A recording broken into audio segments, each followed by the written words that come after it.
নারী এবং পুরুষেরা কান খুলে শোনো, লা তাদখুলু বুয়ুতান গায়রা বুয়ুতিকুম, তোমরা কেউ কারো ঘরে প্রবেশ করিও না।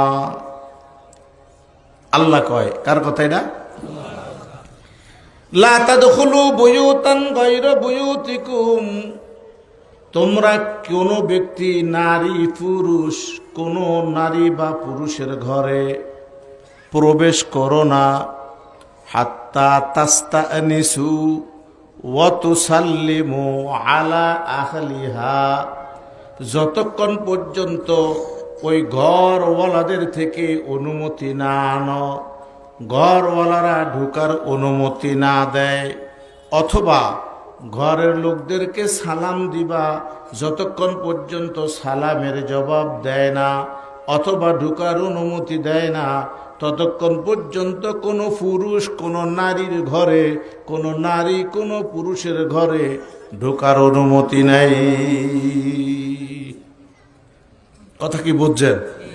এখনো অনেকে বোঝেন নেই। ক্লাসে ছাত্র তিন ধরনের হয়, অনেক মেধাবী, মধ্যম আর একদম লয়ার। মধ্যম যারা তারা বুঝছেন, আগে আল্লাহরাও বুঝছেন।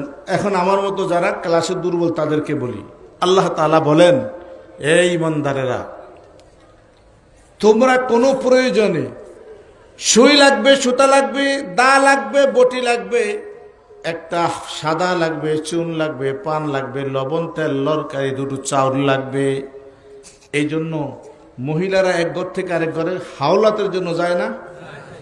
আবার পুরুষের যে সমস্ত জিনিস, যন্ত্রপাংশির দরকার, দাও, কাশি, কুড়াল, খন্তা, যেগুলির দরকার হয়, এগুলির জন্য আবার কোনো ঘরে ঢুকে কি ঢুকে না? আমাদের বাড়িতে 5 ঘর, 3 ঘর, 2 ঘর এরকম থাকে, কিন্তু কারো ঘরের সাথে মানে এমন সম্পর্ক যে এই ঘরের নারী ওই ঘরের পুরুষ, অন্য ঘরের পুরুষ এই ঘরের নারী, দেখা সাক্ষাৎ দেওয়া শরীয়তে জায়েজ। এরকম ফ্যামিলি আছে না নাই বাড়ি ঘরে? না সব মোহরেম, গায়রে মোহরেম নাই? কিন্তু আমাদের দেশের অভ্যাস হলো এক বাড়িতে 2 ধরনের, 3 ধরনের বা যে কোনো লোকই বসবাস করি, চাচাতো, মামতো, খালতো, ফুফাতো, আপন ভাই, বড় ভাই, ছোট ভাই, এদের বিবিরা থাকে, চাচিরা থাকে, নানিরা থাকে, মামিরা থাকে। এরকম এক ঘরে এক বাড়িতে 5 ঘর, 7 ঘর, 3 ভাষা, 2 ভাষা, ফ্যামিলি ভাষা আছে না নাই?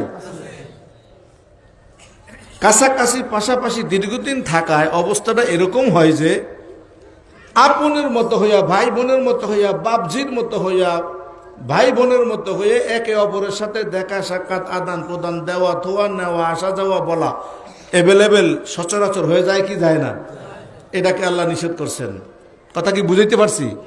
আল্লাহ বলেন, লা তাদখুলু বুয়ুতান গায়রা বুয়ুতিকুম, কেউ কারো ঘরের মধ্যে প্রয়োজনের তাগিদে প্রবেশ করবা না যতক্ষণ পর্যন্ত তার থেকে অনুমতি না আসে, অথবা তাকে দরজায় দাঁড়িয়ে সালাম দিবা, সালামের জবাব না আসে, ততক্ষণ পর্যন্ত কেউ কারো ঘরের ভিতরে অনুমতি ছাড়া প্রবেশ করা হারাম। কথা কি বুঝাইতে পারছি?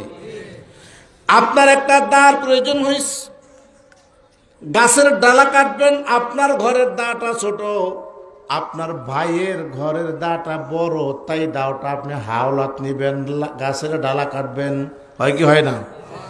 এই সূত্রে আপনি ওই ঘরের মধ্যে অনুমতি নাই, এটা তো আমার ছোট ভাইয়ের ঘর, আপনি বড় ভাই ঢুকে গেলেন।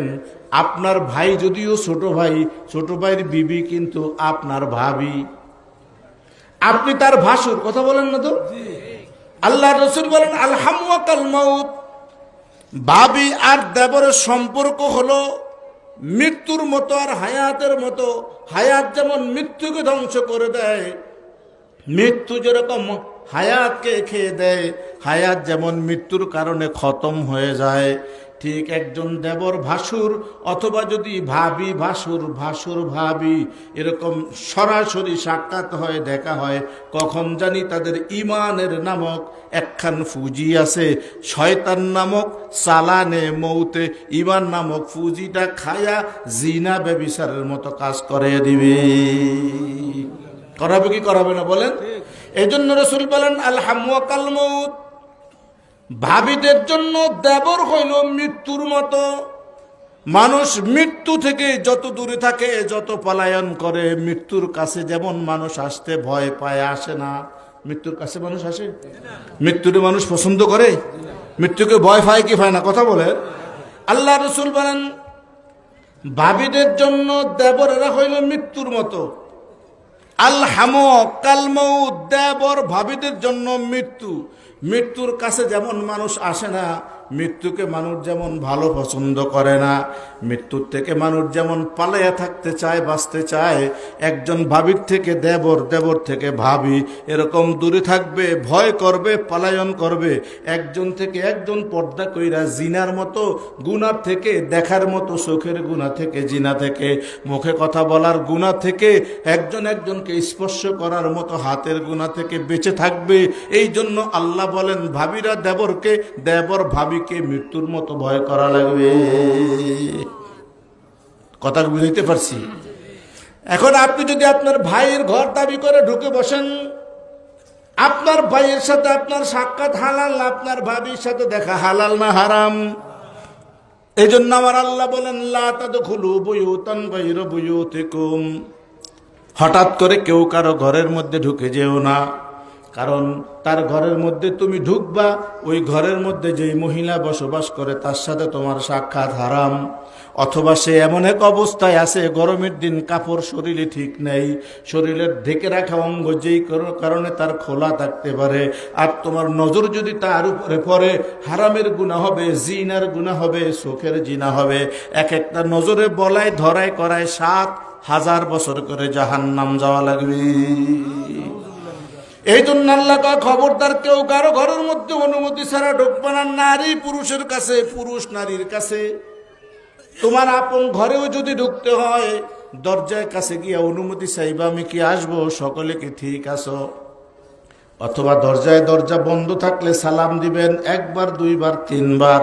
যদি ঘরের থেকে ওয়ালাইকুমুস সালাম বলে, তাইলে ফিরে ঢুকবেন। আর যদি সালামের জবাব না আসে, আল্লাহ কয় তাহলে ফিরে যাইবা, এটাই তোমার জন্য কল্যাণ হবে। ভাই, অনেক লম্বা কথা, দীর্ঘ সময়, মাদ্রাসার মাহফিলের শেষ দিন, এই জন্য বেশি লম্বা কথা বলা যাবে না। আপনারা, আমরা অনেকেই মনে করি হুজুর আপনারা অত বুঝেন না, অত জ্ঞানের অধিকারী আপনারা না। আমরা ভাইয়ের মতো চলি, বোনের মতো চলি, এক অফিসে চাকরি করি, এক এলাকায় থাকি, এক সাইকেলে আসা যাওয়া করি। আমরা যেন একজন আপন ভাই বোনের মতোই চলাফেরা করি। আমরা এক বাড়িতে থাকি, ফুফি, নানা, খালা, চাচি, খালু, মামু, ভাই বোন, স্বাস্থ্য, মামতো, ফুফাতো, বেআই বেআইন। এটা this matter is no fact. এইটা কোনো ঘটনাই না। আমরা নিজেরা আপনের মতো, রক্তের মতো চলাফেরা করি। আপনারা খারাপ ধারণা করেন না, আমাদের মনের ভিতরে খারাপ কিছু কথা হয় না। যদি কেন কষ্ট হয়নি আপনাদের? এরকম রোগ সমাজে আছে না নাই?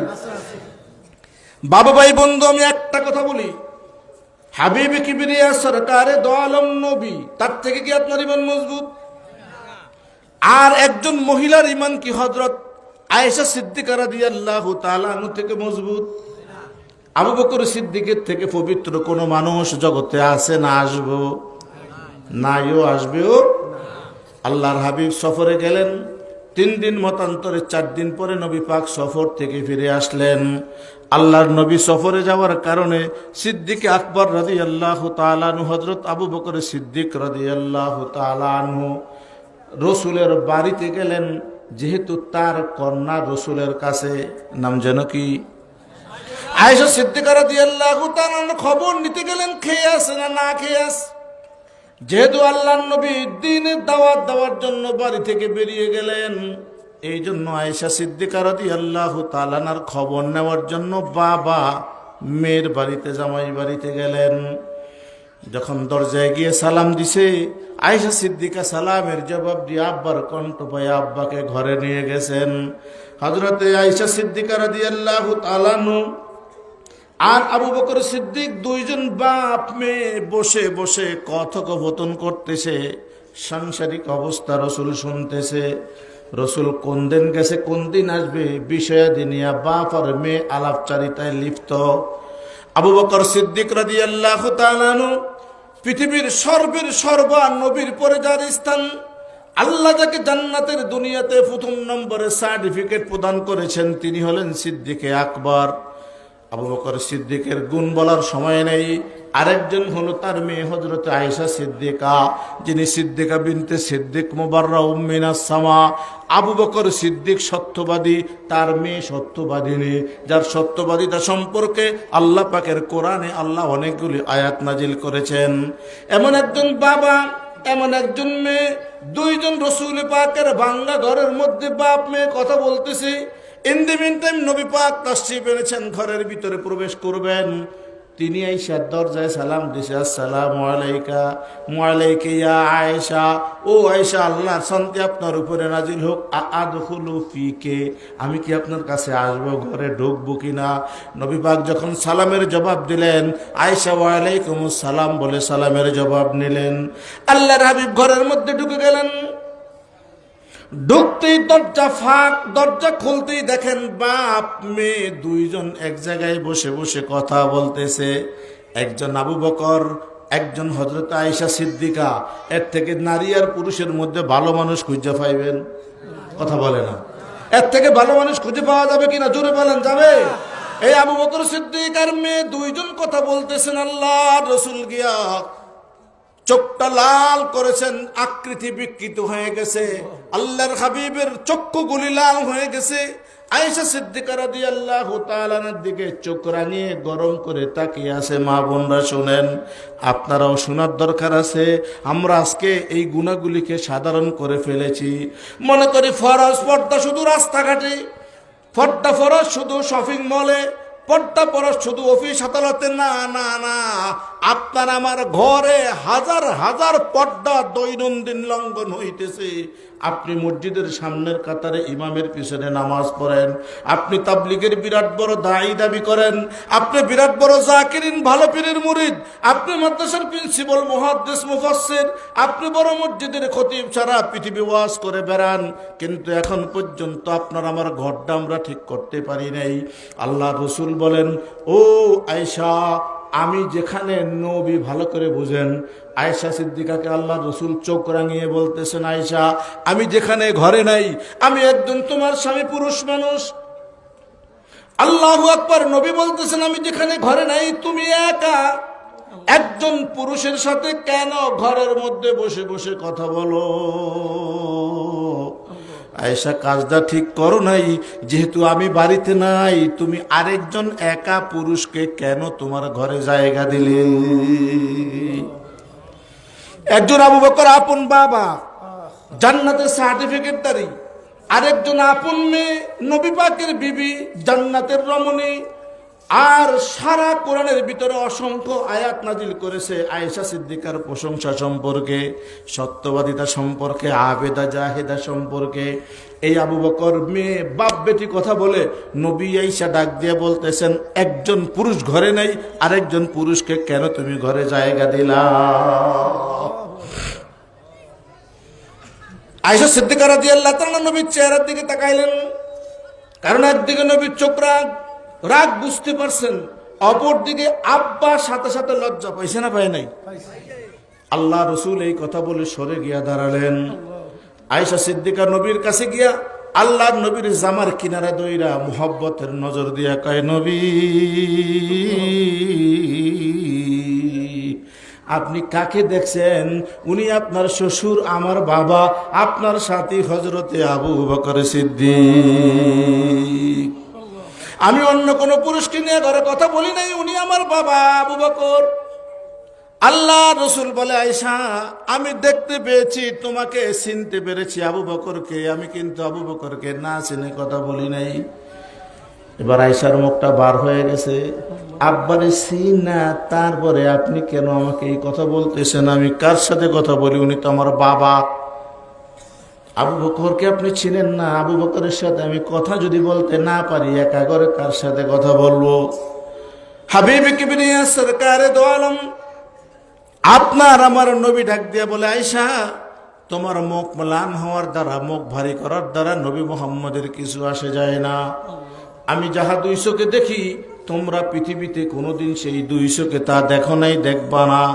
আল্লাহর কসম, আমি যখন ঘরের দরজায় আইসা সালামের উত্তর পায়ে দরজাটা খুলেছি, আমি দেখেছি তোমার বাবা আবু বকর বসা, পাশে তুমি বসা। আল্লাহর কসম, দুইজনের মাঝখানে ইবলিস বসে, এক হাত আবু বকরের কাঁধে, আরেক হাত তুমি আইসার কাঁধে দিয়া হেলাইতেছে, দুলাইতেছে। কথার মধ্যে দুইজনের মধ্যে ধোকা দিয়া, বোকা বানাইয়া নাফরমানি করানোর কৌশল করতেছে। এই যদি হয় আবু বকর আর আয়েশার কথা, নবী পাকের চোখে দেখছেন। আল্লাহ রসুল বলেন, আয়েশা যখন নাকি দরজাটা খুলে দিছো, আমি চোখে চোখ রাখছি, তোমার দিকে নজর করেছি। দুইজনের কান্দের থেকে হাত ছড়াইয়া শয়তান পিছনের দিকে ধাইয়া পালাইয়া গেছে। তোমরা মনে কইরো না আয়েশা হয়ে গেছো, আবু বকর হয়ে গেছো। প্রত্যেকটা মানুষের জন্য আল্লাহ একজন করে শয়তান নির্ধারণ করা ফেরেশতা আছে, যে সব সময় মানুষকে দুহা দিয়া গুনাহ করার চেষ্টা করায়। তেমনি করে তোমার সাথেও আছে, আবু বকরের সাথেও আছে, এমনকি সব নবীদের সাথেও শয়তান ছিল। আমি মুহাম্মদের সাথেও আছে, ফাকাদ আসলামা। কিন্তু আমার সাথে যেইটা আছে, এইটা আমার আনুগত্য হয়ে গেছে, ইমান লইয়া, ইসলাম লইয়া ওই শয়তানরা মুসলমান বানিয়ে বলাইছি। এই জন্য আমারটাই কেউ ধোকা দেয় না, আমারে ধোকা দিতে পারে না, সেটা মুসলমান। কিন্তু তোমার সাথে যে শয়তান, সেটাও তো তোমারে ধোকা দিতে চায়। আবু বকরেরটাও তো আবু বকরকে ধোকা দিতে চায়। এই জন্য শয়তানরা মাঝখানে বইসা দুইজনের ভিতরে উতলাইতেছে, দুইজনের ভিতরে উত্তেজনা সৃষ্টি করতেছে। কথার মধ্যে আস্তে আস্তে আস্তে আস্তে খারাপের দিকে মাইল করতেছে। তার ইচ্ছা ছিল, আমি যদি না আসি, না জানি দুইজনের মধ্যে নাফরমানি করে দিতে পারে। বাবা ভাই বন্ধু, এই জন্য আল্লাহ তাআলা তাদখুলু বুয়ুতান গায়রা বুয়ুতিকুম, কেউ কারো ঘরের মধ্যে অনুমতি ছাড়া ঢুকবে না। কারণ ওই ঘরে যদি একজন নারী থাকে, কোনো পুরুষ না থাকে, তুমি ঢুকার আগে আগে শয়তান সেই জায়গায় আসন গাইয়া বসবে। ঢুকার সাথে সাথে তোমাকে দিয়ে বলাবে, ভাবি আজকে 6 মাস হইল আপনার হাতের এক খিলি ফান পাই না। ভাবি বলবো, ভাইজান 3 দিন পর্যন্ত ফান নিয়ে নিয়ে ঘুরছি, আপনার একখান ফান দেওয়ার সুযোগ পাই না। ও বেড়ায় কইব, ভাবি তাইলে এই জন্যই 2 দিন আগে স্বপ্নে দেখছি আপনি আমারে পান বানিয়ে দিছেন, আমি খাইছি। ওই ভাবি কইব, হ্যাঁ এই জন্য আজকে 3 দিন পর্যন্ত ফানে চুন লাগাই, চুন আরেক জায়গায় যায় পরে, কারণ এই ফানটা আপনার ভাগ্যে নাই। ফেসগি লাগে কি লাগে না? কথা কয় না? মিষ্টি মিষ্টি কথায় ফেসগি লাগে কি লাগে না? শয়তান বলায়, শয়তান আগে গিয়ে ঘরে অবস্থান করে। খালি মহিলা একজন আছে, আরেকজন পুরুষ ঘরে ঢুকতেছে দায়ের জন্য, কাশির জন্য, লবণের জন্য, পানের জন্য, একটা বডির জন্য, কুড়ালের জন্য, যে কোনো কাজের জন্য। নারী যদি পুরুষের কাছে যায়, আগে শয়তান ঢোকে। পুরুষ যদি নারীর কাছে যায়, আগে শয়তান ঢুইকা। দুইজনের ভিতরে নাফরমানি, জিনার মতো গুনাহ করানোর জন্য শয়তান অবিরাম চেষ্টা করতে থাকে। এই জন্য আল্লাহ বলেন, খবরদার, তুমি ভাসুর ভাইয়ের ঘর দাবি করে ভাবি একা ঘরে থাকলে ঢুকবে না। আমাদের দেশে মানেনি, কন্যা একটু মানেনি। তুমি যদি ভাবি হও, ভাইয়ের বধূ হও, তুমি তোমার দেবর বা বাসুরের ঘরে অন্য কোন নারী তোমার জালেরা না থাকলে তুমি ঢুকবা না। কারণ তুমি ঢুকার আগে শয়তান গিয়া সেই জায়গায় মনের ভিতরে উতলানি শুরু করে দিবে। এই জন্য আল্লাহ কয়, খবরদার কেউ কারো ঘরের মধ্যে অনুমতি ছাড়া ঢুকবা না। অনুমতি হলো ঘরের দরজায় গিয়া সালাম দিবা। যদি সালামের জবাব দেয়, তাইলে বুঝবা ঘরে ঢুকতে কইছে। অথবা 3 বার দাঁড়িয়ে দাঁড়িয়ে জিজ্ঞেস করবা, আমি অমুক এই কারণে আসছি, ঘরে কি কেউ আছেন, আসার কি অনুমতি আছে? নারী হইলে জিজ্ঞেস করবা, ঘরে কি কোনো মহিলা আছে? আর পুরুষ হইলে জিজ্ঞেস করবেন, ঘরে কি কোনো পুরুষ আছে, আমি কি ঢুকতে পারবো কিনা? কথা বুঝেন? অনুমতি ছাড়া ঢুকবে না। আপনি আমি মনে করতে পারি, হুজুর এটা কিছুই না, কিন্তু আসলে শুধু সংক্ষেপ কথা একবারের জন্য বলে দিলাম। যেখানে নবী পাক আপন আবু বকরকে আর আপন মেয়েকে সংশোধন করলেন, শয়তান এসে ঢুকে গেছে। তাহলে আপনার আমার ঘরে ঢুকবো না এমন কোনো গ্যারান্টি আছে? না না না। শুধু তাই নয়, আল্লাহ রসুলের কাছে হযরত আলী রাদিয়াল্লাহু তাআলা আনহু, হযরত ফাতেমা রাদিয়াল্লাহু তাআলা আনহা, দুইজন গেলেন বিশেষ কারণে। আল্লাহ রসুল যখন ফজরের নামাজ পড়ে তাসবিহ তাহলিল পড়তেছেন, এমত অবস্থায় আলী রাদিয়াল্লাহু তাআলা আনহু আল্লাহর নবীর ঘরে ঢুইকা, হুজরায় ঢুইকা সালাম দিলেন, আসসালামু আলাইকা ইয়া নবী কাইফা আনতা? ওয়া আলাইকুমুস সালাম ইয়া আলী আনা খায়রু আনতা কাইফা? আবু বকর সিদ্দিক হযরত আলী রাদিয়াল্লাহু তাআলা আনহু আগে ঢুকলেন। ঢুকে আল্লাহর নবীকে সালাম দিলেন। জিজ্ঞাসা করছে, আলী কেমন আছেন? ভালো আছি। আলী জিজ্ঞাসা করেন, হুজুর শ্বশুর মিয়া আপনি কেমন আছেন? কয় ভালো আছি। এবার আল্লাহ রসুল জিজ্ঞাসা করেন, তুমি কি একা আসছো? হাসান হুসেনকে আনো নাই নানা বাড়িতে? ফাতেমাকে আনেন নাই তার বাবার বাড়িতে? আল্লাহ রসুল ডাক দিয়া বলেন, এদেরকে রাইখে আপনি কেমনে আসছেন? আলী মুস্কি এসে কয়, আব্বা না, খালি আসি নাই, ফাতেমাকে সাথে করে নিয়ে আসছি। শুধু আমি ফাতেমারে আনি নাই, ফাতেমাই আমাকে নিয়ে আসছে। তবে হাসান হুসেন এখনো ঘুমন্ত, তাদেরকে ঘুম থেকে জাগাই নেই। আল্লাহ রসুল বলতেন, তাইলে আমার কলিজার টুকরা ফাতেমায় কোথায়? ফাতেমাকে আসতে বলেন। যখন ফাতেমা রাদিয়াল্লাহু তাআলা নাকে আলী বললেন, আল্লাহ রসুল আপনাকে হুজরায় ডাকতেছে। জামাই বের হয়ে আসলেন, মেয়ে বাবার সাথে কথা বলার জন্য যাচ্ছে ফজরের পরে। আমি খুব তাড়াতাড়ি কই, বুঝতে কষ্ট হয় না, অনেক কম সময় অনেক বেশি আলোচনা। ফাতেমা রাদিয়াল্লাহু তাআলা আনহা নবীর ঘরে ঢুকলেন, আলী বের হয়ে আসলেন। ফাতেমা গিয়ে সালাম দিলেন, আসসালামু আলাইকুম আব্বা, কেমন আছেন? আল্লাহ রসুল আস্তে কইরা মাথাটা নিচা করে ফলাইছে। ফাতেমা চিন্তা করলেন, আব্বাকে একটু আগে আব্বা আমার কথা স্মরণ করছে, এখন সালাম দিছি, আব্বা কেন জবাব দেয় নাই? আবার কাছাকাছি গিয়া বললেন, আসসালামু আলাইকুম ইয়া আবি কাইফা আনতা? আনা বিনতু ইসমি ফাতেমা, আব্বা আমি আপনার মেয়ে ফাতেমা, আপনি কেমন আছেন? আল্লাহর হাবিব আস্তে করে ডান দিকে মাথা ঘুরালেন। মা বোনরা একটু ভালো করে শুনে রাখেন, আমরা পর্দা নিয়ে অনেক তর্ক বিতর্ক করি উলামায়ে কেরামের সাথে। আপনারা তর্ক করেন, আমার কিছু বলার নাই। তবে আমি নবী পাকের হাদিস দুইটা শুনিয়ে এই পথ থেকে খরচ করব। আল্লাহ রসুল ডান দিকে মাথা ঘুরালেন। ফাতেমা তো জোহরা ঘুইরা বাম পাশে গিয়া, আসসালামু আলাইকুম আব্বা কেমন আছেন? আল্লাহ রসুল আস্তে করে বাম দিকে চেহারাটা ঘুরালেন।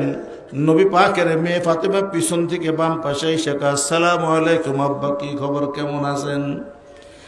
এই 3 সালামের পরে আল্লাহ রসুল মাথাটা নিচা করে ডাক দিলেন, আলী।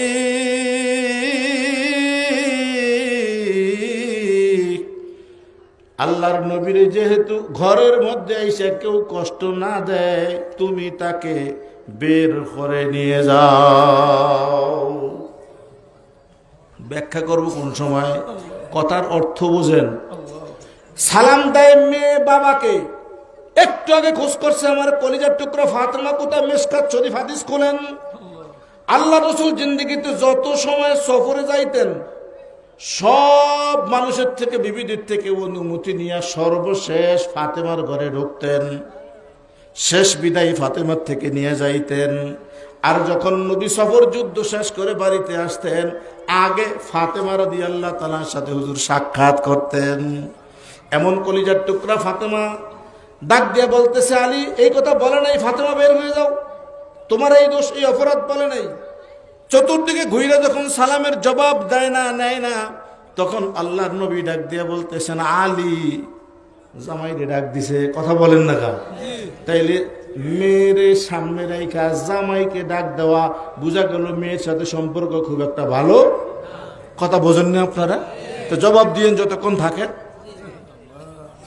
ডাক দিছে, আলী ও জামাই মিয়া, কেউ যেন আমার ঘরে ঢুকে আমারে কষ্ট না দেয়। এদিকে সালাম দিলে এদিক ঘুরি, আবার এদিক দিয়ে এসে সালাম দেয়, আবার এদিক ঘুরি ওদিক দিয়ে এসে সালাম দেয়। কেউ যেন আমার ঘরে ঢুকে আমাকে কষ্ট না দেয়। আলী তুমি তাকে এখান থেকে বের করে নিয়ে যাও। এই কথাটা বলার দ্বারা ফাতেমার মনে কষ্ট কমছে না বাড়ছে? ভালো করে বলেন। কিরি আমারে কয় না, আমাকে বলে না, বলে হ্যাঁ জামাই রে। আবার বলে কেউ যেন কষ্ট না দেয়। আমাকে বললেই তো হয় যে ফাতেমা যেন কষ্ট না দেয়। ও ফাতেমা কষ্ট দাও কা, তাহলে তো একটা আন্তরিকতা বোঝা গেল। বলছে কেউ যাতে কষ্ট না দেয়, এ আলী এরে লিয়ে যাও। তো এই কথার দ্বারা দূরত্ব কমছে না বাড়ছে? দূরত্ব কমছে না বাড়ছে? বাড়ছে। হাবিব কিবরিয়া সরকার দো আলম বলার সাথে সাথে হযরত আলী রাদিয়াল্লাহু তাআলা আনহু দইরা ফাতেমাকে নিয়ে গেলেন। আর ফাতেমার কানে কানে কইতে আছে, ফাতেমা যে উদ্দেশ্যে আইছো মনে হয় সফল হবে না। কারণ উদ্দেশ্য হইল রাত্রে আলী ফাতেমারে কয়, ফাতেমা কি অবস্থা? কয় না, খাদ্য খাবার কামাই রুজি ঘরের সংসার ভালো না, তাহলে চলেন ভোর রাত্রে আমরা আব্বার কাছে যাব, আব্বার কাছে গিয়া আব্বার থেকে কিছু চাইয়া কিছুদিন সংসারটা ভালো চালাবো।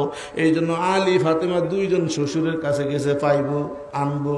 যখন রাগারাগি বাজছে, এখন কি পাইবো না পাইবো না? এই জন্য আলী রাদিয়াল্লাহু তাআলা, ফাতেমা গতি বেশি ভালো না, আইসো তো বড় আশা করিয়া, যে আশা ঠাইসা যাইছে বাইসা দেবে গো। ফাতেমা রাদিয়াল্লাহু তাআলা ঝরঝর করে কাঁদতেছেন।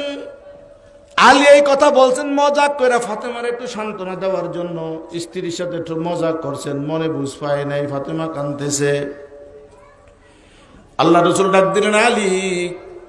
আলী ভিতরে যখন হুজুরের হুজরায় ঢুকলেন, আল্লাহর নবী জিজ্ঞাসা করেন, আলীও ঘরের থেকে বাড়ির থেকে আমি পর্যন্ত তুমি আর ফাতেমা যে আসলা, প্রতিমধ্যে ফজরের আগের কথা, ফজরের আইসা দেখছে হুজুর এখনো তাসবিহ তাহলিল পড়ে, তাইলে 10টার সময় আইসে না 9টার সময় আইসে?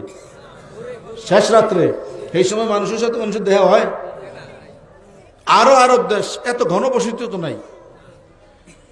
আলীকে জিজ্ঞাসা করতেছে না, আলী ঘর থেকে আমি পর্যন্ত আসছেন, ভালো করে বলেন প্রতিমধ্যে কোনো বেগানা পুরুষের সাথে আপনাদের সাক্ষাৎ হয়েছে কিনা?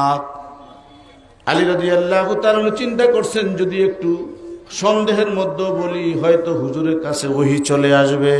এই জন্য আলী মনে করলেন সিদ্ধান্ত দিতে হবে নিশ্চিত হয়ে। এই জন্য বলেন, হুজুর আমি তো কোনো পুরুষ নজরে পড়ছে মনে আসে না, দেখি নাই, তবে বাকিটা সিদ্ধান্ত দিতে পারবে ফাতেমা। সে এই ব্যাপারে খুব সতর্ক থাকে, কোনো বেগানা পুরুষ নজরে পড়ছে কি পড়ছে না সে বলতে পারবে। আলী বুঝছে ফ্যাস কোন জায়গায়, দৌড়ে গিয়ে ফাতেমারা জিজ্ঞাসা করছে, ফাতেমা তুমি আমি ঘর থেকে বের হয়ে নবীর হুজরা পর্যন্ত এই ভোর রাত্রে আসলাম, পথে কোনো পুরুষের সাথে দেখা হয়েছে কিনা বলো। নিশ্চিত না হয়ে বলবা না, কারণ যদি উল্টা সিধা হয় নবীর কাছে ওহী চলে আসবে।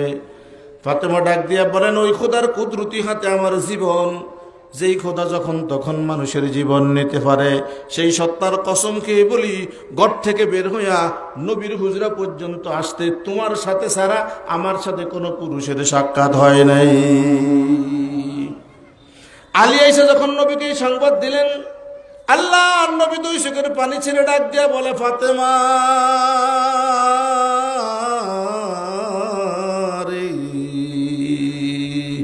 তাদখুল ফি বাইতি আই হুজরাতি, আয় আয় ও ফাতেমা তুমি আমার হুজরায় চলে আয়। ফাতেমা দৌড়িয়ে গিয়ে আব্বার কাছে গেলেন, আল্লাহ নবীর গলা ধরে জোরে কাঁদতেছেন, নবী আমি তো মরেই পড়েছিলাম, শ্বাস বন্ধ হয়ে যাইতেছিল, হার্টবিট বেড়ে গেছে, আপনার আচরণে ব্যবহারে আমার মৃত্যু খুব কাছাকাছি চলে আসছে। আল্লাহর নবী বলেন, কি জন্য আপনি আমার সাথে এতটা রাগ দেখালেন? আল্লাহর নবী রাগ দিয়ে বলে, ফাতেমা তুমি যখন আমার রুমের মধ্যে আসছো, আমাকে সালাম দিছো, আমি তোমার দিকে মোহাব্বতের নজরে নজর উঠাইছি, চেহারা উঠাইছি, তোমার দিকে নজর করে দেখি তোমার যেই গায়ে ঢিলা ঢালা কালো বোরকাটা পরা আছে, এই বোরকার বাম পাশে বুকের উপরে ছোট্ট কনিষ্ঠাঙ্গুলির কেন্নাঙ্গুলির মাথা ঢুকবে এই পরিমাণে একটা ছিদ্র আছে। আমি চিন্তা করলাম এই ছিদ্র দ্বারা যদি কোনো বেগানা পুরুষের নজর আমার মেয়ে ফাতেমার গায়ের ভিতরে ঢুকে, ভিতরে পরিচ্ছেদ পোশাক ভরা আছে, ওই জামা কাপড়ের অংশটা ওই ছিদ্র দ্বারা কোনো বেগানা পুরুষে দেখে, তাইলে আমার মেয়ে ফাতেমা পর্দা লঙ্ঘনকারিণী নারী, এই পর্দা লঙ্ঘনকারিণী নারীকে মেয়ে পরিচয় দেওয়া আমার নবীর ঠিক হবে না। এই জন্য আমি ভয়ে ছিলাম, যদি কোনো বেগানা নারী বেগানা পুরুষ তোমার এই ছিদ্র দ্বারা তোমার ভিতরের জামা কাপড় দেখে, তাইলে পর্দা লঙ্ঘন হবে, কবিরা গুনাহ হবে।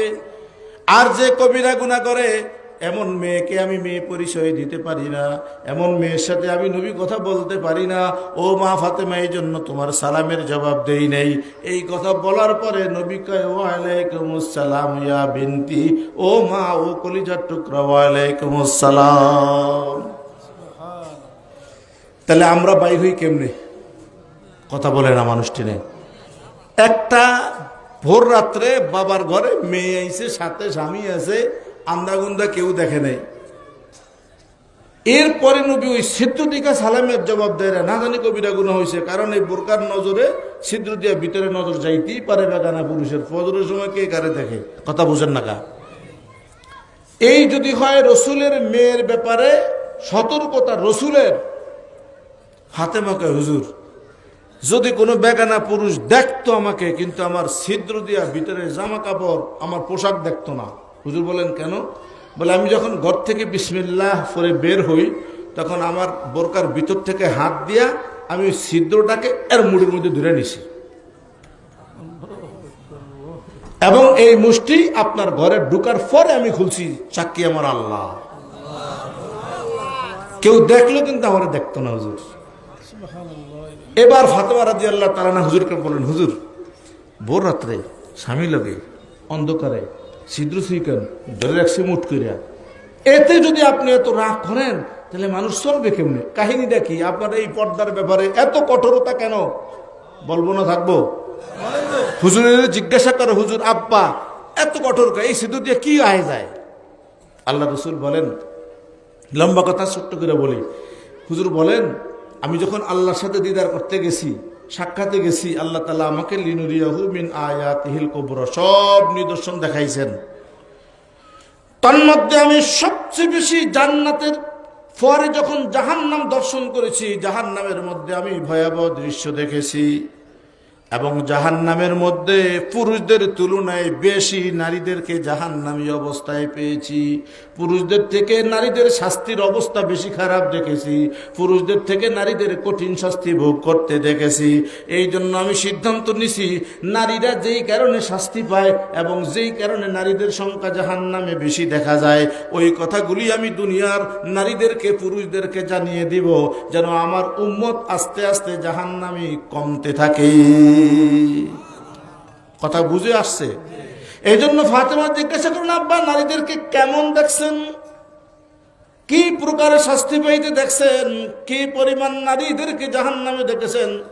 আল্লাহর নবী ডাক দিয়া বলতেছেন, ভালো করে বুঝেন, আইসে স্বামী স্ত্রী কিছু চাওয়ার জন্য, লাইন আছে না উলিয়ে গেছে, দুষ্টিয়া তালি সামালে, কথা বলেন, ঢুস দেয় আসতে, তালি দেয় জোরে। এখন আইসে ঢুসের লেগে আইয়া দেয় তালি বাজছে, এখন তালি সামালতে আছে। ডাক দিয়া বলতেছেন, হুজুর নারীদেরকে কি অবস্থায় দেখছেন? আল্লাহ রসুল ডাক দিয়ে বলেন, ও ফাতিমা, যখন আমাকে জিবরাইল মিকাইল ধরে জাহান্নামের দৃশ্য দেখাইতেছিল, তখন গিয়ে দেখছি তন্দুর রুটির চুলার মতো একটা জাহান্নামের গর্ত, উপরের দিকে মুখটা সরু চিকন, পেটটা মোটা, আবার নিচের দিকে চিকনা। তন্দুর রুটি বানায় এরকম চুলা, গরমের ছেড়ে দেয় এমন একটা গর্ত, এটার মধ্যে নারী পুরুষের আওয়াজ শোনা যায়, খালি চিৎকার দিতেছে। আমাকে কাছে নিয়ে যাওয়া হলো, আমাকে বললো, উনজুর ইলাইহিয়া মুহাম্মদ, নবী নজর করেন। আমি উকি মেরে ঝুঁকি দিয়া গর্তটার ভিতরে চুলাল মুখটার মধ্যে দিয়ে নজরটা দিয়ে দেখি, আল্লাহ, তলা নিচের কোনো খবর নাই, কত অতল গহ্বর। জাহান্নামের ফুটন্ত আগুন ধাউ ধাউ করে। ভাতের মধ্যে আগুন বেশি হইলে যেমন উপরের দিকে উতরে ওঠে, আবার কম হইলে যেমন নিচের দিকে যায়। ওই জায়গার মধ্যে আগুনের তাপ যখন বাড়ে, তখন আগুনের তরঙ্গ ঢেউ দিলে জাহান্নামী নারী পুরুষগুলি উলঙ্গ জল অবস্থায় উপরের দিকে আসে। মনে হয় চুলার মুখ থেকে বের হয়ে যাবে, আসলে মুখটা সরু চিকনের কারণে বের হতে পারে না।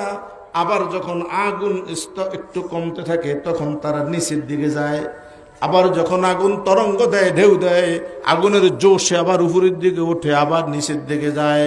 চিৎকার দিতেছে, নজর করে দেখি উলঙ্গ অবস্থায় আগুনে জ্বলতেছে। আমি জিজ্ঞাসা করলাম, ভাই জিব্রাইল মিকাইলেরা কারা? বলছে, হুজুরেরা আপনার নবী, আপনি মোহাম্মদ আরবি, আপনার আখিরি উম্মতের নারী আর পুরুষেরা। জিজ্ঞেস করলাম, কোন কারণে শাস্তি হয় এবং কতদিন শাস্তি চলবে, কোন দিন তাদের শাস্তি মুলতবি হবে? জিব্রাইল মিকাইল কয়, হুজুর সামনের দিকে আগে আরো দৃশ্য দেখেন। আল্লাহর হাবিব মেরাজের দার্শনিক তথ্যাবলী নামক কিতাবের মধ্যে লিখে, নবী বলেন, সামনের দিকে অগ্রসর হলাম, অগ্রসর হয়ে দেখি কিছু সংখ্যক নারী আর নারী, যেই নারীদের মাথার চুলগুলির সাথে আগুনের লাল শিকল লটকিয়ে রেখেছে, ওই শিকল দিয়া চুলগুলি বেঁধে মহিলাদেরকে উপরের দিকে লটকিয়ে রেখেছে। মহিলা ঝুলতেছে, পায়ের নিচে কোনো মাটি নেই, পাথর নেই, পাগুলি ঝুলতেছে। এই লটকানো মানুষের মতো ঝুলে ফাঁসির মানুষের মতো লোকটা মহিলাটা ঝুলতেছে, আর পায়ের নিচ থেকে ধাউ ধাউ করে লেলিহান শিখা আগুন তারে জ্বালাইতেছে। মহিলা চিৎকার দিতেছে। একজন বাহিরে ফেরেশতা দাঁড়ানো আছে, চিকন একটা লোহার শলাকা আগুনে পুরে লাল করে ওখানে দাঁড়িয়ে দাঁড়িয়ে এক একটার পরে এক একটা তাকে বাড়ি দেয়। একদিকে ঝুলন্ত, অপর দিকে আগুনে পড়ে। এরপরে যখন লাঠি দিয়া বাড়ি মারে, মারার সাথে সাথে মহিলার শরীরটা চূর্ণ বিচূর্ণ হয়ে পচা পোড়া গোস্তগুলি ছিটকিয়ে পড়ে, হাতের থেকে লাঠিটা ছুটে যায়। ফেরেশতা যখন লাঠিটা আনতে যায়, এই ফাঁকে মহিলার শরীরটা আবার ভালো হয়ে যায়। আবার ধাউ ধাউ আগুন জ্বলে, আবার আইসে ফেরেশতা মারে, অবিরাম চলতেছে। আল্লাহর নবী বলেন, ফাতেমা, আমি কেন পর্দার ব্যাপারে, আমি কেন পর পুরুষের দিকে নজর করার ব্যাপারে, পর পুরুষ নারীর দিকে নজর করার ব্যাপারে এত কঠোরতা অবলম্বন করেছি? এর কারণ হলো, জিজ্ঞাসা করছি, ভাই জিব্রাইল মিকাইল, এই মহিলার এই চুলে লটকে শাস্তি আগুনে পড়ে ফেরেশতা মারে, কারণ কি? কতদিন শাস্তি হবে? জিব্রাইল মিকাইল বলেন, আল্লাহর হাবিব সামনে অগ্রসর হন। আমি সামনের দিকে অগ্রসর হয়ে দেখি অনেকগুলি নারী, জিব্বার মধ্যে আগুনে পোড়া লাল শিকল লাগানো হয়েছে, শিকল দিয়া মহিলাকে লটকানো হয়েছে, আর শরীরটা নিচের দিকে ঝুলতেছে, পুরা শরীরের ভিতরে ধাউ ধাউ করে আগুন জ্বলতেছে। জিজ্ঞাসা করলাম, কে? হুজুর, আপনার উম্মতের মহিলা। শাস্তি কতদিন হবে? হুজুর, হাত্তা তাসা, কিয়ামত পর্যন্ত হবে। লিমা, কি কারণে? হয় বলে, রবিল সামনের দিকে আগান। আল্লাহ রাসূল বলেন, আমাকে সামনে নিয়ে যাওয়া হলো। একটু সামনে গিয়ে দেখি আবার কিছু সংখ্যক নারী, যেই নারীদের স্তনের সাথে দুধের সাথে স্তনের সাথে শিকল লাগে তাদেরকে লটকানো হয়েছে, শরীরের উপরি ভাগটা পিছনের দিকে ভেঙে পড়েছে, আর এইটা জ্বলতেছে। দুইটাকে শরীরের আগুনে ধাউ ধাউ করে জাহান্নামের আগুনে জ্বলতেছে। মহিলা চিৎকার দিতেছে, ফেরেশতা মারতেছে, কেউ তারে সাহায্য করে না, বাঁচায় না। আমি জিজ্ঞাসা করছি, ইয়া রাসূলুল্লাহ, বলেন, আমি জিজ্ঞাসা করছি, ভাই জিব্রাইল মিকাইল, এই মহিলাকে, হুজুর আপনার উম্মত, কতদিন শাস্তি হবে? কিয়ামত। কারণ কি? হুজুর সামনে আগান।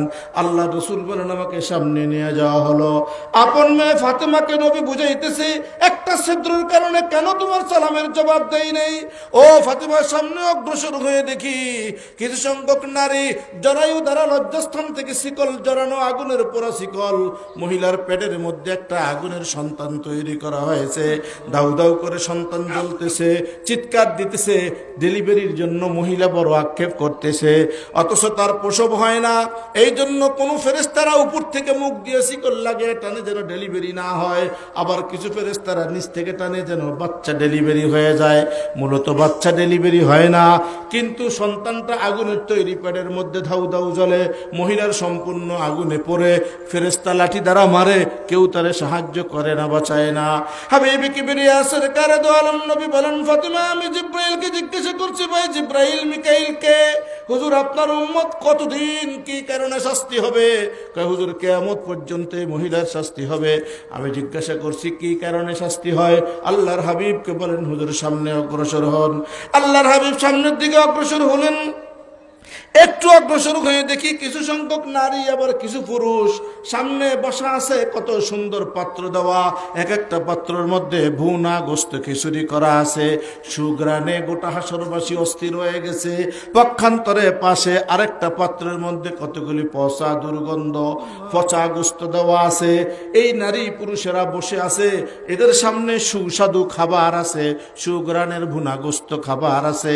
এরা এই খাবারটা মুখের মধ্যে নেয় না, বরং তারা ওই পাত্র থেকে পচা দুর্গন্ধ, যার গন্ধে হাসরবাসী অস্থির হয়ে গেছে, এই পচা দুর্গন্ধ খাবারটা মুখের মধ্যে তুলে দিয়ে তৃপ্তি পায়, ভালো খাবারটা তারা খায় না। আমি জিজ্ঞাসা করছি, ভাই জিব্রাইল মিকাইল, এরা কারা? বলছে, হুজুর এরা আপনার উম্মত।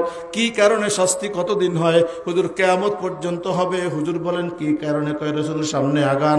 আপনারা মেরাজের দার্শনিক তথ্যাবলী গ্রন্থ দেখবেন, বিদায়া ওয়া নিহায়া দেখবেন, সিরাত ইবনে হিশাম দেখবেন, সিরাতে খাতিমুল আম্বিয়া দেখবেন, আর আত-তারগীব ওয়াত তারহিব দেখবেন, কাসাসুল আউয়ালিন হাকিম তাহির সূরাটি ভারতের লেখক সেটা দেখবেন, কাসাসুল আম্বিয়া আদি ও আওয়াল দেখবেন, সুবহানাল্লাযী ইয়াসরা বিআবদিহি এই আয়াতের তাফসীর দেখবেন, তাফসীরে বাইজাবি দেখবেন, তাফসীরে জালালাইন দেখবেন, তাফসীরে মাওজিহুল কোরআন দেখবেন, ইবনে কাসির দেখবেন।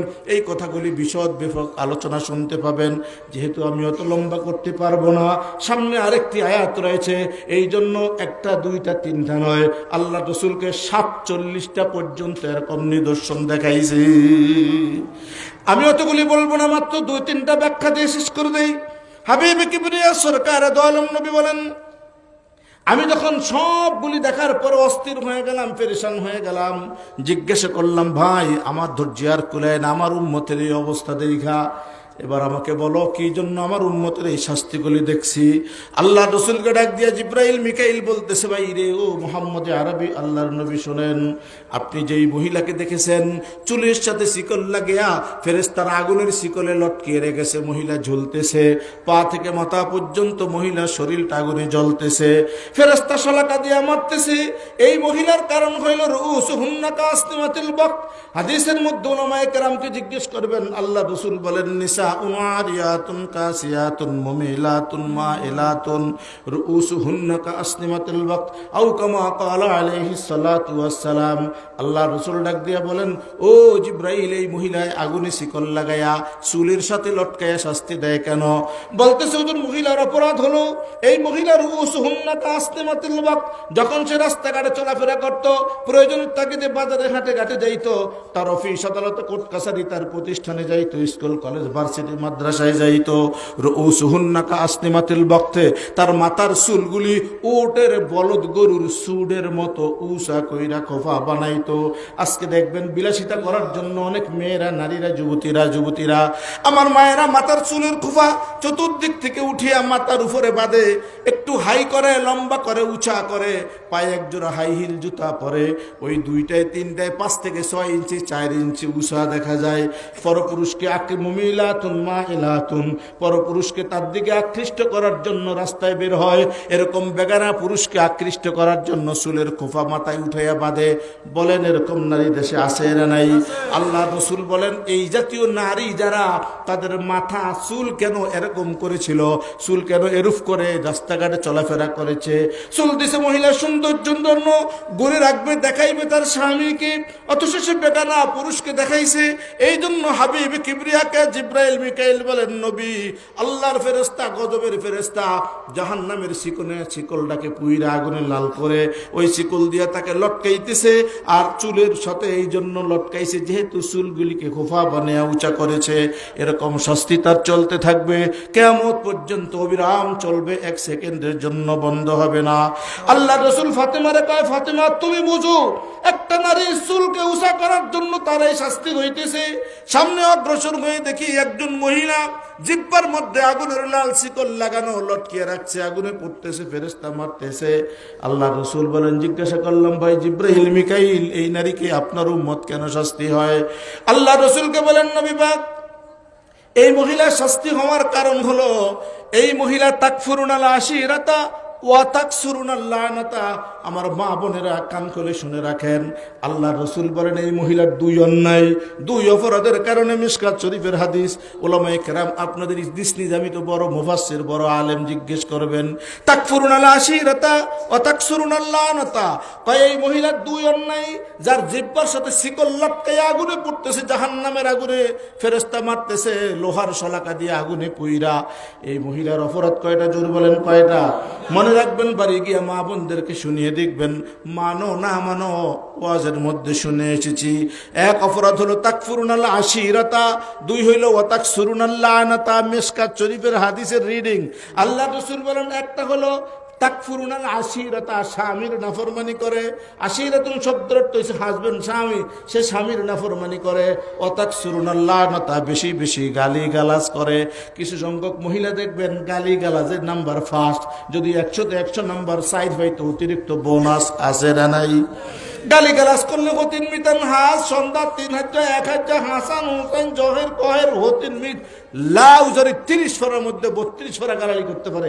মা বোন আছে না নাই? প্রতিবেশীকে গালাগালি দেয়, মুরগি ঘরে আসছে সতীন বানায়, কারো হাঁসে ঘরে মুরগি ঢুকছে, খাইছে, একটার সাথে ঠুকরা ঠুকরি করছে, তারে 7 বার নিজের স্বামীর কাছে বিয়ে দেয়, রাত্রে না একা রুমে দেয়, আছে রে নাই? আল্লাহ রসুল বলেন তাকসুরুনাল্লাহ নতা, এই মহিলা বেশি গালি গালাজ করে, সন্তানদেরকে গালি দেয়, গোলামের ফুট, বিভিন্ন ভাষায় মহিলারা গালি গালাজ করে, বাবার বংশ তুলে কথা বলে। এই যে গালি গালাজ মহিলারা বেশি করে, এই জিব্বাটা দিয়া বেশি গালি গালাজ করেছে, এই জন্য আল্লাহ রাব্বুল আলামিন ফেরেশতা দিয়া জিব্বায় শিকল লাগায় লটকায়া সম্পূর্ণ শরীরে আগুন লাগায়া পড়তেছে। 2 নম্বর অপরাধ হলো ওয়াতাকফুরুনাল আশিরতা, স্বামীর নাফরমানি। স্বামীর নাফরমানির অর্থ হইল স্বামীর অবর্তমানে তার মালামাল বিক্রি কইরা ফেরিওয়ালা, চুরিওয়ালা, খারিওয়ালা, ওই ভান্ডাবাড়িওয়ালা, আর তারপর হাজওয়ালা, ফিডার তাগারিওয়ালা, আছে না নাই? 20 টাকা মাল ঝাঁঝুরওয়ালা, এটা 20 টাকা মাইল 50 টাকা দিয়ে কিনে, জিজ্ঞাসা করে তো 20 টাকা বাজারে পাওয়া যায় 50 টাকা, কয়টা কি আমার নিতে ওর বাহের, আছে না নাই? স্বামীর মালের হেফাজত করে না, চুরি করে, পকেট মারে, বাবার বাড়ি নিয়ে জমা করে, 7 দিন 10 দিন 6 মাস জবাই করে ঈদের সময় ফোলারে পোশাক দেয়, আর ফতে ফতে কয় দিছে তো তোর বাবে পোশাক কিনে, অন কি কইব, ওর বাই দিছে পোশাক, পোশাক দিছে ওর না নাই, কয় দিছে তোর বাবে, আর ও ফোলারে কয় তোর অন্তত তোর নানারা পোশাক দিছে, কি কবি, তে হইছে ওর বাপের পোশাক বলে নানা ফুত বাইরে নানা বানাইছে। তাকফুরুনাল আশিরা, স্বামীর নাফরমানি করে, স্বামীর অবাধ্য হয়ে চলে, স্বামী উত্তর দিকে কইলে দক্ষিণ দিকে, পূর্বে কইলে পশ্চিমে, এরকম মহিলা আছে না নাই? তাকফুরুনাল আশিরা, তার স্বামীর নাফরমানি করে, স্বামীর মালামালের হেফাজত করে না, শরীরটা স্বামীর জন্য অক্ষ হইছে, অনেক সময় খেয়ানত করে, অন্য পুরুষের সাথে সঙ্গ দেয়, কথা বলে, মোবাইলে চ্যাট করে। এই জন্য আল্লাহ রসুল বলেন স্বামীর মা সন্তুষ্ট সে অর্জন করতে পারে নাই, বকাঝকা দিছে। স্বামী রিক্সা চালাইছে, 100 টাকার চিংড়ি মাছ কিনছে, পাশের ঘরে ইলিশ মাছের বাস পায়া চিংড়ি কইরা বকা দিছে, স্বামীর গালাগালি করছে। 1000 টাকার স্বামী কেন ঈদে শাড়ি আনে নাই, এই জন্য শাড়ি দইরা ফিক্কা মারছে, আছে না নাই? আল্লাহ রসুল বলেন তাকফুরুনাল, বহুত ব্যাখ্যা আছে, তাকফুরুনাল আশিরা, স্বামীর অবাধ্য, স্বামীর নাফরমানি করেছে, এই কারণে জিব্বাতে শিকল দিয়া লটকে আগুনের জাহান্নামে পড়তেছে। নবী ফাতেমারে কাছে বসে কয়, আলী বাহিরে, ও ফাতিমা, তোমার একটা ছিদ্রের কারণে আমি কেন এত কঠোর, পর্দা কি জিনিস ভালো করে শুনে রাখো। সামনে অগ্রসর হয়ে দেখি কিছু সংখ্যক মহিলার স্তনের সাথে শিকল দিয়া লটকে তাদেরকে আগুনে পড়তেছে, পিছনের অংশটা পিছনের দিকে, সামনের অংশ নিচে ঝুলতেছে, আগুনে পড়তেছে, ফেরেশতা মারতেছে। কারণ জিজ্ঞাসা করছি, নবী কি কারণে এর শাস্তি হয়? জিব্রাইল আলাইহিস সালাম আমাকে উত্তর দিলেন, নবী গো, এই মহিলা আপনার উম্মতের নারী, এর পিছনে কারণ হলো রাস্তাঘাটে যখন চলছে তখন ঢিলাঢালা বোরকার পরিবর্তে সে লেটেস্ট বোরকা পরছে, অ্যাটলিস্ট বোরকা পরছে, বফ কাটিং মোর্চা পরছে, ফানফাতা লাভ খারান্না বোরকা পরছে, নিজ দিয়া ফারা কাডা পোরসা পরছে, মালয়েশিয়ান বোরকা পরছে, হাতে কফ লাগিয়া পড়ছে, শরীরে জড়ি লাগাইয়া টাইট ফিট বোরকা পইরা রাস্তায় হাঁটছে, শরীরের উঁচা নিচা চামড়ার ভাঁজ পরপুরুষকে দেখাইয়া রাস্তায় ঢং বেডঙ্গে কইরা হাঁটছে। এই জন্য আল্লাহর ফেরেশতা তার স্তনের সাথে, যেটা তার সন্তানের হক ছিল, স্বামীর হক ছিল, বেগানা নারী পুগানা পুরুষকে দেখানোর কারণে সেখানে শিকল লাগাইয়া জাহান্নামের আগুনে তারে পড়তেছে। নবী কিয়ামত পর্যন্ত চলতে থাকবে। আসে না নাই? সমাজে আসে না নাই? আল্লাহ পাকের নবী বলেন, সামনে অগ্রসর হয়ে দেখি একজন ফেরেশতা মহিলা, তার প্রসব বেদনা শুরু হয়ে গেছে। সন্তানটা যেন প্রসব না হয় এই জন্য মুখ থেকে সন্তানের গলা পর্যন্ত শিকল ঢুকায়া, মুখ থেকে শিকল লারে সন্তান যেন এদিক থেকে বের হয়ে আসে, ওদিক যেতে না পারে। আবার প্রসব করার জন্য একদল নির্ধারিত ফেরেশতা ডাক্তার আসছে, ওই গাইনিরা তার ডেলিভারির জন্য চেষ্টা করতেছে। আসলে সন্তান উপর দিকেও বের হয় না, নিচ থেকেও প্রসব হয় না, সন্তানটা আগুনের তৈরি, ভিতরে ধাউ ধাউ করে জ্বলে, মহিলা চিৎকার দিয়ে নাল নীল বর্ণ ধারণ করে। রসুল বলেন, এইটাকে হুজুর আপনার উম্মত। জিব্রাইলকে জিজ্ঞাসা করলেন কেন তার শাস্তি হয়? আল্লাহর হাবিব বলেন, হুজুরও। জিব্রাইল বলেন, নবী পাক, এর শাস্তি হওয়ার কারণ হলো এই মহিলা পরকিয়া করছে, জিনার সন্তান গর্ভে নিছে, পরপুরুষের সাথে নিজের সতীত্ব শ্লীলতাহানি করেছে, অন্য পুরুষের সাথে সঙ্গ দিয়া নিজের পেটে যার সন্তান গ্রহণ করেছে, জিনা করেছে, নাফরমানি করেছে, এক কথায় যার যেই সুযোগ ছিল সে কাজে লাগাইছে। এই জন্য এই মহিলাকে আল্লাহ তাআলা আজকে ওই হারাম জিনা নাফরমানি করার অপরাধে সন্তান জন্ম দিয়া গর্ভে পেটে ডেলিভারি ঢুকাইছে। এখন প্রসব হইতেও পারে না, সন্তান উপর থেকে বেরও করে না, এইভাবে দুই দিকে টানবে, সন্তান বের হবে না, আগুনে দাউ দাউ করে জ্বলবে, কষ্ট পাবে কিয়ামত পর্যন্ত। জিনাকারিনী মহিলার পরকিয়া, মহিলার এই শাস্তি নাউজুবিল্লাহ চলতে থাকবে। বাবা ভাই বন্ধু, অনেক লম্বা কথা। নবী বলেন, সামনে অগ্রসর হয়ে দেখি সুন্দর খাবার সামনে আছে কিন্তু খায় না, পচা দুর্গন্ধময় খাবারগুলি, যেগুলির কারণে হাসুরবাসী কষ্ট পাইতেছে, এমন দুর্গন্ধময় খাবার খেয়ে তৃপ্তি পাইতেছে। জিজ্ঞাসা করলাম, ভালো খাবার রাইখা পচা খাইতেছে কারণ কি? জিব্রাইল মিকাইল কয়, নবী পাক আপনার উম্মতের এই সমস্ত মহিলা গড়ে হালাল স্বামী ছিল। বেজারেন নাকি? আল্লাহ জানে। গড়ে হালাল স্বামী ছিল। আপনারা তো কইবেন, হুজুর আমাদের তো এরকম ইতিহাস নাই, আপনাদের ইতিহাস আপনাদের জন্য শোনাই না। এরা ওয়াজ হইল আমভাবে সকলের শোনার জন্য, বুঝার জন্য। আর নবী বলেন এর কারণ হলো এই সমস্ত মহিলারা ঘরে হালাল স্বামী ছিল, অথবা স্বামীদের হালাল স্ত্রী ছিল। স্ত্রীকে সোয়া ঢাকা যাওয়ার নাম দিয়া লঞ্চে উইডা কেবিন ঠিক করছে, ওই পর এখানে ঢাকা যায়া বিশাল বড় ফতিতায় ঢুকছে, হোটেলে ঢুইকা ডাবল বালিশ ভাড়া করছে। এরকম নাফরমান দেশে আছে না নাই?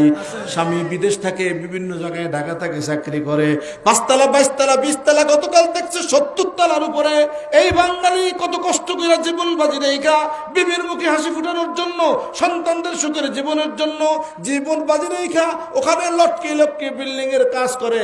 ওই টাকা ঘাম ঝরানো জীবন বাজি রেখা টাকা যখন পাঠায়, পরপুরুষের মিস কল কেন দেয়? ডাইরেক্ট দিয়া কথা বলার জন্য তার মোবাইলে মিনিট কিনে নারীরা পাঠায়। ভাই বন্ধু, নবী বলেন, ও ভাইরা, এই নারীদেরকে শাস্তি দেওয়ার কারণ হলো ঘরে হালাল স্বামী ছিল, হালাল স্বামী রেখা হারাম কাজ করেছে, অথবা পুরুষদের হালাল বিবি ছিল, হালাল বিবিদের কাছে না গিয়া পরকীয়া অন্য নারীর সাথে সময় দিছে। এই জন্য তাদেরকে গুনাহ সুন্দর খাবার সামনে রেখা দেওয়ার পরেও তারা খায় নাই, দুর্গন্ধ পচা গান্দা খাবার খাইতেছে। নাউজুবিল্লাহ বলেন। বাবা ভাই বন্ধু, এরকম মা বোন এই জগতে ভুরি ভুরি না কোটি কোটি আছে।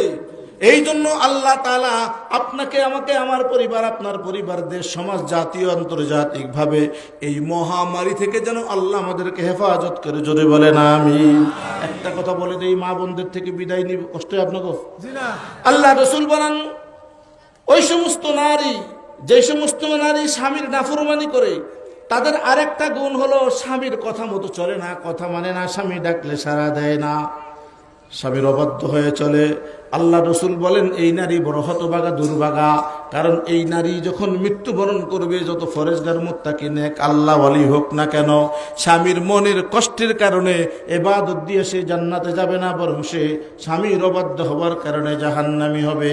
পক্ষান্তরে দুনিয়াতে সে যত নফল নামাজ পড়েছে, যেই স্বামী স্ত্রীর উপরে অসন্তুষ্ট, ভাই বোনরা ভালো করে শুনে রাখেন, যেই স্ত্রীর উপরে স্বামী অসন্তুষ্ট, যৌক্তিক কারণে ওই স্ত্রীর ফরজ নামাজ, নফল নামাজ, ওয়াজিব, সদকা, দান, হজ, আমল, তিলাওয়াত, তাসবিহাত, আল্লাহ রসুল বলেন কোন আমল ততক্ষণ পর্যন্ত আসমানে ঝুলবে, কবুল হবে না, যতক্ষণ পর্যন্ত ওই স্ত্রী স্বামীর মুখে হাসি না ফুটাবে, অর্থাৎ তার থেকে ক্ষমা চাইয়া তার চাহিদা পূরণ না করবে, তার কথা মতো চলবে না, ততক্ষণ পর্যন্ত স্বামী তার উপরে খুশি হবে না, তার কোনো ইবাদত বন্দেগী কবুল হবে না। এই জন্য অনেক মহিলারা, মা বোনরা দেখবেন জমাত করে, তবলিগ করে, কি কি কাম করে, স্বামী যদি যাইতে না কয়, আমার খবর আমি যাবো, তুমি যাইবানি, আমি গেলাম। বহুত আছে না নাই? স্বামী বাধা দেয়, স্বামীর কথা মানে না, আবার ওয়াজ করে, স্বামী বিড়ি খায়, আমার কথা শুনুন কি হাদিসের মধ্যে আছে, স্বামী বিড়ি খাবে, স্বামী মদ খাবে, গাঁজা খাবে, নাফরমানি করবে, জিনা করবে, নামাজ পড়বে না, তার হিসাব তার আল্লাহর কাছে দিবে। ওই ব্যাপারে তোমারে আল্লাহ জিম্মাদারি দিয়ে দারোগা বানাইয়া পাঠায় নাই, তুমি তোমার দায়িত্ব পালন করো, তার হিসাব তার মালিক নিবে। ওইগুলি দোষ দইরা তুমি স্বামীর নাফরমানি করা বৈধ হবে। এজন্য কোন স্ত্রী যদি স্বামীর অবাধ্য হয়, সে যত বড় ফরেজগার মুত্তাকি হোক, বহু হাদিস কোরআনের দ্বারা কাট্য অসংখ্য প্রমাণ আছে, সুযোগ বলার হবে না এখন। নবী পাক বলেন, যখন নাকি এই কোন নারী কোন মহিলা আমার উম্মতের স্বামীর অবাধ্য হয়ে কবরে যাবে, আমলের দিকে তাকাবে না, স্বামীর অবাধ্যতার কারণে সে জাহান্নামে যাবে। আর কোন গুনাহগার নারী মহিলা যদি ইন্তেকাল করে, তার মৃত্যুর পরে যদি তার স্বামী তারে ভালোবাসে, চোখের পানি ফেলে আহ উহ কইরা দোয়া করে, আল্লাহ বিবি বড় ভালো ছিল, সংসারের জন্য বড় কষ্ট করছে, আমার মালের হেফাজত করছে, আমার অজান্তে মাল চুরি করে নেয়, বিক্রি করে নেয়, বাবার বাড়ি কেউ দেয় নেই, আমার অবর্তমানে 10 টাকার মাছ কিনতে 30 টাকা চাউল দেয় নেই, এরকম আমার স্ত্রী খুব ভালো ছিল। এরকম যদি কোনো স্বামী তার স্ত্রীর জন্য চোখের পানি ফেলে, আল্লাহর নবী বলেন, সে যত বড় নাফরমান হোক, গুনাহগার হোক, স্বামীর বরকতে চোখের পানির উসিলায় আল্লাহ ওই স্ত্রীকে মাফ করে আল্লাহ তাআলা বলবেন, ফেরেশতা ঘোষণা করে দাও, এই মহিলার জন্য 8টা জান্নাতের দরজা খুলে দেওয়া হলো, যেই দরজা দিয়ে সে যেন জান্নাতে ঢুকে যায়। এই জন্য স্বামীর সন্তুষ্টি বড় জটিল জিনিস, কঠিন জিনিস।